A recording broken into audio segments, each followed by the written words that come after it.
Hola, ¿qué tal? Bienvenidos a esta segunda parte de Ágora. Hemos tenido la tertulia y ahora tenemos a un invitado muy especial porque además queremos, él es un experto en esto y queremos que nos desgrane un poco todo este pequeño galimatías de las elecciones autonómicas. Es el sociólogo Antonio Barrera. Antonio, bienvenido.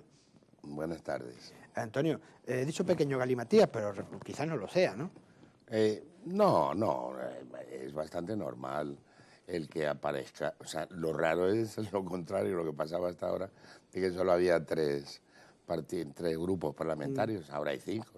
Hay parlamentos con con una docena de grupos parlamentarios. No. Convenimos en que las encuestas la han clavado, ¿no? Sí, en esta ocasión, y yo creo que también debería ser noticia, es que han acertado plenamente. La diferencia que ha habido en la mayoría de las encuestas con respecto al resultado real ha sido mínimo, y de hecho todo el mundo tenía en la cabeza ya lo que iba a salir, más o menos, no ha habido sorpresa.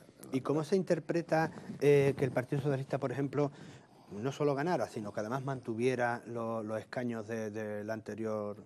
Bueno, en eso la verdad es que he tenido un poco de suerte, porque ha perdido 5 puntos de porcentaje, es decir, la gente puede pensar, lógicamente, que si tenía antes 40 y tenía 47 diputados, ahora con 35, pues debería de tener menos. Y resulta que no, que sigue teniendo los mismos 47. Eso se debe un poco a la aritmética que genera la regla d'Hondt, el sistema de reparto de escaños. Entonces, ¿qué es lo que sucede? Que en circunscripciones muy fragmentadas, como pasa en esto, que ha aumentado de 3 a 5 los que reparten escaños, favorece más al partido más votado. Y en este caso el PSOE ha sido el más votado en 7, pues le han beneficiado. Mira, te voy a dar un dato. En el año 2012, los partidos más votados tienen un premio, un extra. Entonces, si tú tienes en cuenta el porcentaje de escaños que tienen con respecto al porcentaje de votos que tienen, pues mira, en el año 2012 la prima que tuvo el PSOE o el PP, siempre el que gana es el que más tiene, pero aunque estuvieron prácticamente parejos, tenían como un 8 un 10% de premio. En estas el PSOE ha tenido un 20% de premio. También ha habido más participación.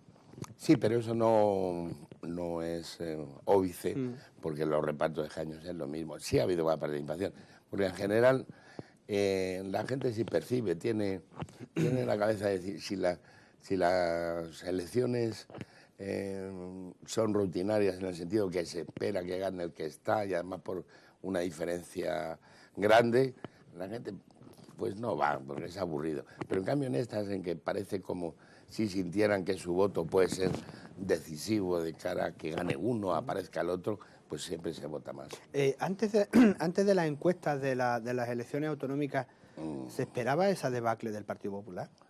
No, yo creo que es que, vamos a ver, fíjate, igual que te decía lo del acierto previo de las encuestas, te diré, aproximadamente hace un año, o sea, menos, después del verano, prácticamente Ciudadanos no aparecía, y de repente sube como un meteoro y se pone, pues como se ha puesto, en el 10%. Es decir, ese voto de CiU se lo ha mordido al PP. Entonces, hace 6 meses o 8 meses, el PP tenía más porcentaje de votos, estaba mucho más próximo al Partido Socialista. Ha sido perjudicado gravemente por la aparición de Ciudadanos, porque el votante de Ciudadanos es el mismo que el votante del PP, de un perfil un poco más liberal, cultivado. Sí, pero similar en el fondo, ¿no? Similar, vamos, además de hecho sale y la prueba evidente es que lo vamos a ver en la práctica esta demoscópica. Lo interesante son las encuestas que se hacen justo después de las elecciones, porque nos permiten ver qué tipo de electorado ha ido, de dónde viene. Entonces, esperemos un mes y pico que aparecerán alguna encuesta que se llaman postelectorales. Perdón, si Ciudadanos le ha arañado al Partido Popular, Podemos a todo lo demás, ¿no? Podemos sustancialmente, Izquierda Unida. O sea, la fuente de votos de Podemos son tres. El primero y más importante es el Partido Socialista. El segundo, la abstención de las anteriores elecciones. Y el tercero, Izquierda Unida. Eso es sustancialmente el 90% del voto de Podemos. ¿Eso suele pasar con todos los partidos que se presentan nuevos o este ha sido un caso especial que, digamos, los sociólogos habéis mirado un poco de reojo? A la expectativa, a ver qué pasa.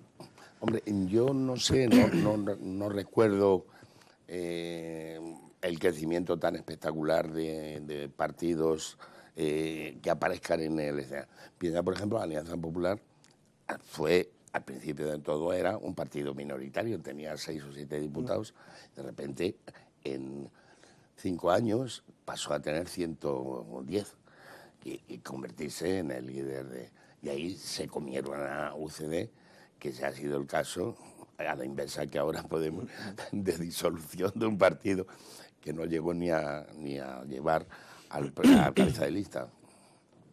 ¿Por qué creen ustedes, o por qué creen, desde un punto de vista más científico, digamos, cuando se dice que el bipartidismo ha muerto, pero el bipartidismo no muere? Eso yo creo que es un titular de prensa. Sí, pues, porque queda bien. ¿No? Evidentemente, claro, si aparece el nuevo, de algún sitio tienen que salir. ¿Y de dónde salen? De los partidos más grandes. Porque, entonces, ¿qué es lo que sucede? Pues que sí, que mira, en las elecciones generales en España, ya llevamos 11, me parece, prácticamente en todas, y todavía no vamos a ver las próximas, puedes decir que entre los dos partidos más importantes se llevaban el 75% del electorado y 300 diputados de los 350. Esa cuenta, y el 75% pues, se repartía entre los dos. Pues, entonces, pues eso es poco, es mucho, pues no sé, yo creo que depende de cada país.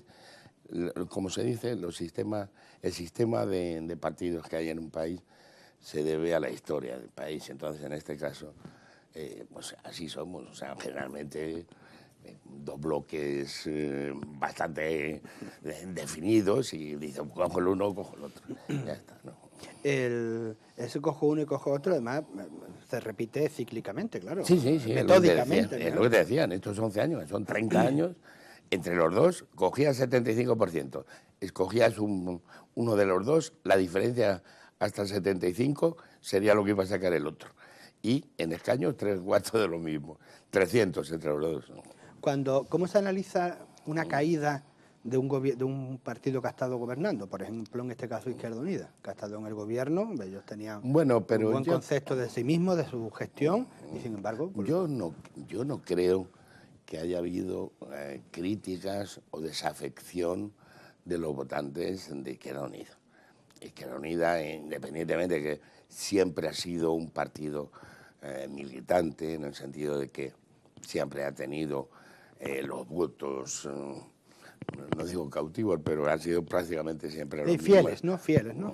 Pero ¿qué es lo que pasa? Que me da la impresión de que, coincidiendo con la crítica y el rechazo a estos dos partidos grandes, Izquierda Unida podía haber capitalizado ese descontento de la parte de la izquierda, pero no lo ha hecho. ¿Por qué? Pues no lo sé muy bien. Probablemente porque no ha podido, porque si hubiera podido lo hubiera hecho. Entonces, a mí me parece que se le ha pasado el pescado durante ese tiempo. Y de repente aparece una fuerza que se define por lo que tenía que haberse definido previamente Izquierda Unida. Entonces, pues la gente prefiere, dijéramos, el original a la fotocopia. Podemos ser más radical que Izquierda Unida. Entonces, pues dice, pues me voy a votar Izquierda. Yo no creo que Izquierda Unida haya tenido problemas por haber estado en el gobierno. Lo que sí ha puesto de manifiesto es que la capacidad de maniobra que tiene los partidos más radicales o progresistas en el gobierno en España en el siglo XXI son limitadas. Pero si gobierna Podemos, le va a pasar 3/4 de lo mismo. Es decir, eso está por encima de... ¿Cree que el votante, aunque el votante, el ciudadano, mejor dicho, a la hora de votar, pues puede votar opciones más radicales, como hemos dicho, más de raíz, como Podemos o incluso Izquierda Unida, pero luego a la hora de gobernar quiere que sea más abierto, más aperturista y más socialdemócrata en general. El ciudadano que ciudadano. sí. Hombre, el ciudadano en general, salvo cabreos generalizados, sino tiende a ser más bien, si no conservador, que decir, por lo menos, en fin, que no se mueva mucho en eso. Decía, me parece que era Churchill, que el que no es comunista o radical de joven, bueno, tiene que ser, en cambio, perdón, el que no es conservador de mayor es que no tiene cabeza. Sí, el que no era revolucionario a los 18 no tenía corazón, ¿no? Y el que no era conservador a los 40 no tenía cabeza. Antonio, ¿cree que estas elecciones son, porque ya le hicimos la misma pregunta cuando la europea, pero es que las autonómicas son muy parecidas a esas europeas, con la irrupción de Ciudadanos? Pero cree que, ya decíamos, no son extrapolables, no es lo mismo, pero es verdad que al estar tan cerca de las locales, algo tienen que ver, ¿no? Hombre, el elemento local en unas elecciones municipales cuenta mucho. Por ejemplo, la cabeza de lista, quien representa en ese municipio a esas ideas. Estamos, por ejemplo, en elecciones autonómicas o generales, hay muchos municipios, por ejemplo aquí en Andalucía, los municipios grandes, las capitales de provincia, donde gana el Partido Socialista. En cambio, en las elecciones municipales gana, incluso de goleada, el Partido Popular. Entonces, ¿por qué es? Pues sustancialmente por el cabeza de lista, porque se le conoce o es mejor, y quiere repetir. Entonces, son extrapolables razonablemente. Por ejemplo, en un municipio como este, pues será importante ver cuáles son los candidatos y cómo se conocen y cómo se persiguen, tanto de Podemos como de Ciudadanos. Entonces, eso va a determinar su voto. Pero me refiero a la cercanía de unas elecciones con otras, ¿le afecta o no? Sí, en la medida en que, bueno, es como si los futbolistas se entrenan, ¿no? Pues esto es un entrenamiento. Te ha puesto en esa situación mental de decir, ¿qué voy a hacer? Piensa que la gente se decide o al menos se plantea el tema cuando se convoca las elecciones. Y de hecho es cuando se debe hacer una encuesta, porque la gente cristaliza lo que ha estado evolucionando. Claro, la gente, tú piensas una cosa, desde el punto de vista de decisión, es una variable que está, por ejemplo, 0, y de repente pasa 1. Pero así no pensamos, así no somos, sino esto viene, sube, va subiendo, baja, pero eso se transforma en una elección binaria 0-1 instantáneamente. Adivinar, ya no digo de pueblos con una tradición arraigada de un mismo partido, no vamos a decir nombres, pero sí es cierto que hay pueblos donde el alcalde pues lleva 20 años, 30 años, tal.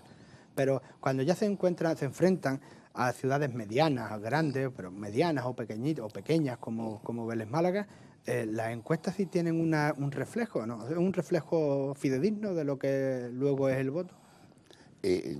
Con unas elecciones previas. Sí. Bueno, aquí es que Vélez tiene, además, y que es lo que pasa también en otros municipios, tiene 2 o 3 características, sobre todo que tiene un grupo local, que es el grupo independiente, que además tiene un porcentaje relevante. Entonces, eso como lo que sí sabemos, que en elecciones donde no se presenta el grupo independiente, generalmente ese voto es del Partido Popular. Entonces, ahora mismo, pues tampoco parece una temeridad decir que el Grupo Popular, con los datos que acaba de sacar en nosotros, se verá disminuido por lo que le reste el Grupo Independiente. Por ejemplo, otra característica que tiene este municipio, el Partido Andalucista tiene más peso que la media del Partido Andalucista le va a afectar los malos resultados del PA a nivel alto. Pues probablemente sí. Lo que pasa es que ahí tienes en quién va a ganar más, la personalidad del candidato o la situación de él. Normalmente, en unas elecciones municipales pesa tanto en la decisión el candidato como el partido. Generalmente, según va siendo más pequeño el municipio, pesa más el candidato y según va siendo más grande, pesa más el partido. Antonio, la sociedad actual, ¿hacia dónde se dirige concretamente? ¿Estamos progresando o retrocediendo? Yo la verdad es que en eso soy optimista. Creo que el género humano avanza. Lo que pasa es que siempre encuentras los avances en los tiempos de las sociedades son muy largos. Es decir, lo que para el tiempo de una sociedad puede ser una hora, en nuestra vida es toda la vida. Entonces es difícil. Pero el mejor ejercicio que puedes hacer de eso es retrotraerte 50, 60 años, o 100 o 200 o los que quieras. Yo creo que, por ejemplo, en 50 o 60 años, simplemente una cosa que hay dudas y es lógico que las haya, de que sí se ha mejorado, la situación de la mujer.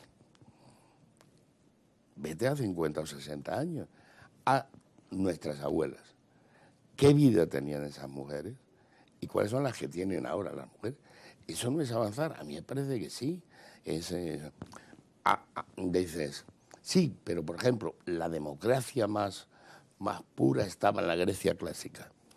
Que sí, en la época de Pericles, pero resulta, yo te advierto una cosa, cuando tuve la fortuna de estar en el Partenón, yo me emocioné porque allí nació la democracia y yo vi allí donde se reunían, o sea, era emocionante.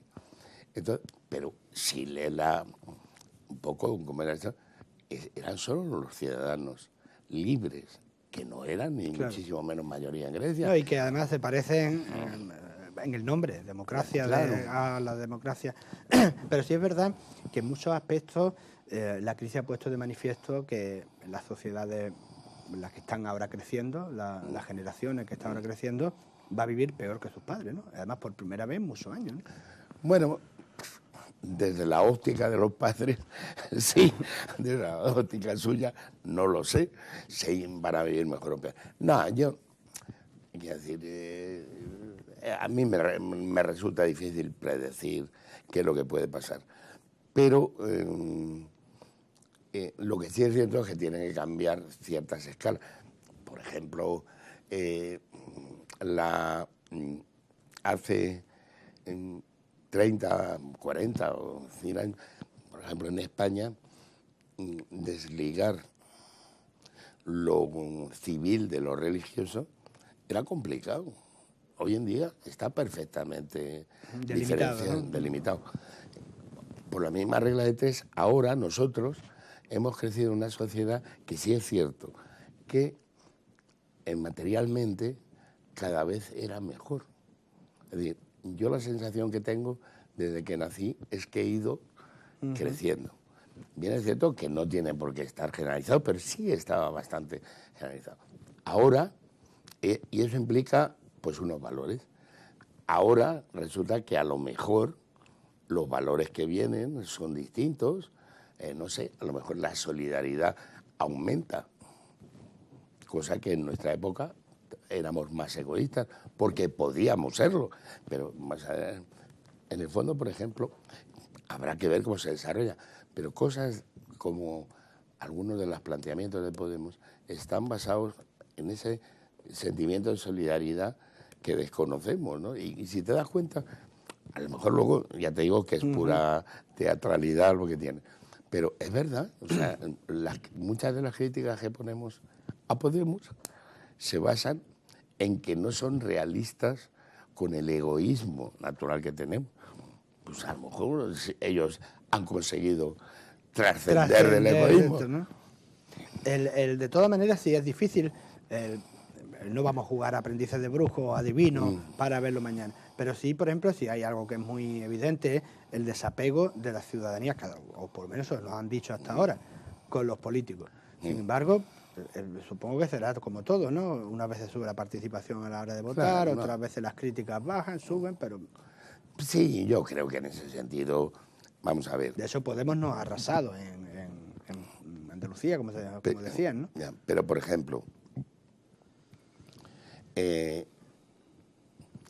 criticamos un poco lo que tenemos. Si no lo tuviéramos, y lo hemos vivido, por desgracia, vamos, a nosotros nos ponen, en los años 70, nos ponen una democracia tan sucia, perversa como esta, y damos palmas con las orejas. Pero claro, ahora, y además es lógico que tengamos un nivel de exigencia cada vez mayor. Es decir, prácticas democráticas que hay en países que la han desarrollado antes que nosotros, aquí no existe. Por ejemplo, la renuencia a dimitir, es decir, como consecuencia de una mala actuación moralmente reprobable, no judicialmente. Sí, como Clinton, por ejemplo, en su momento. Claro. Que no era un delito, ni mucho menos, pero había mentido, ¿no? Había mentido. Es una cosa. O ese ministro alemán que dimite por haber copiado una tesis. ¿Cuántos habremos copiado?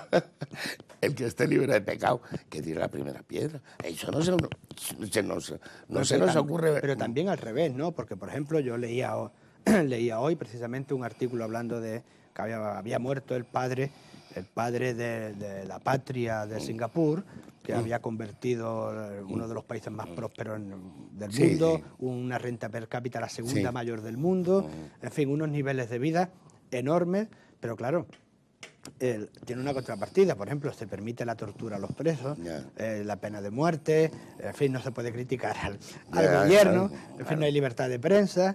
Te metes en la cárcel si tiras un chicle al suelo. Bueno, sí, eso no estaría mal algunas veces, ¿no? No, pero es cierto que es verdad que por unos aspectos, no sé, aquí parece que cada uno va cogiendo lo mejor que le va interesando, ¿no? Claro, bueno, es que querer plantear, yo creo que es que si queremos progresar materialmente, tenemos que limitar la mente, es decir, tenemos que tener el orden, la mano dura, eso es lo que lleva.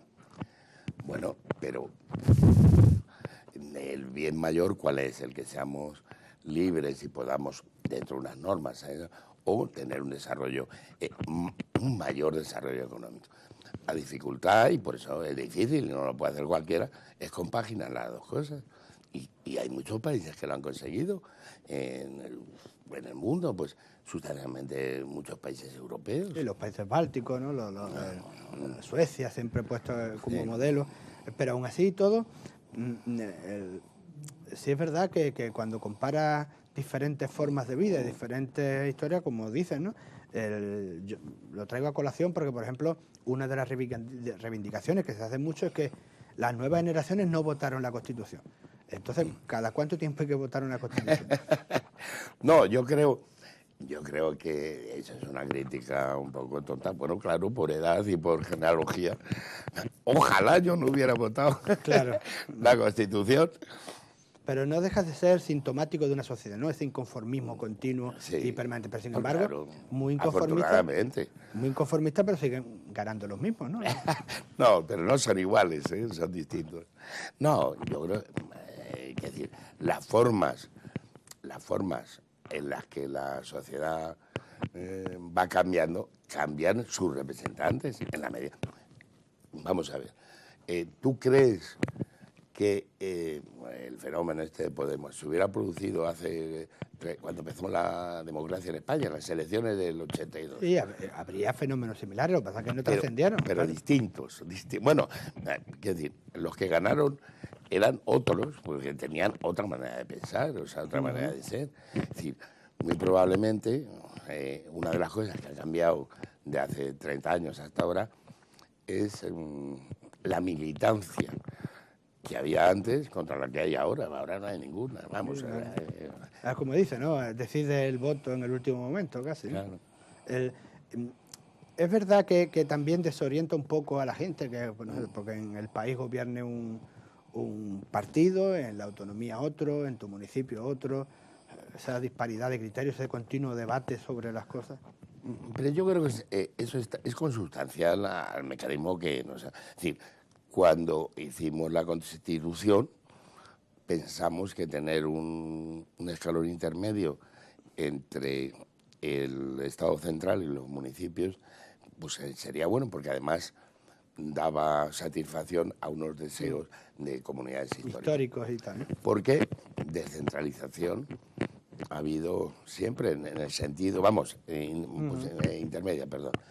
Las diputaciones eran el escalón intermedio. ¿Qué es lo que pasa con las autonomías? Que deberían de haber absorbido las diputaciones, cosa que no han hecho. No han vamos, hecho, en las unipersonales, provinciales sí, pero ¿por qué hay 8 diputaciones en Andalucía? Eso ya es el error, pero en la medida que hay 3 elecciones distintas, pues puede pasar eso, no hay que vivir con ello. Muy bien, Antonio, pues nos estamos quedando sin tiempo. Yo me gustaría traerle aquí otro día. No vamos a esperar a las locales, a las elecciones locales para... Oye, si están a la vuelta de la esquina. Pero bueno, sí, también es verdad. Pero bueno, sí me gustaría Yo a tu disposición, ya sabes que me gusta el hablar contigo, que eres una persona muy... Muy bien, bueno, pues gracias igualmente puedo decir, porque Antonio Barrera es una persona, un gran conversador y una persona con la que siempre se aprende algo. Gracias, Antonio, esta es tu casa, no hace falta que te lo diga. Muchas gracias. Y a todos ustedes también lo mismo, es vuestra casa aquí en Asarquía 24 y en 24 FM. Mañana volvemos con más cosas.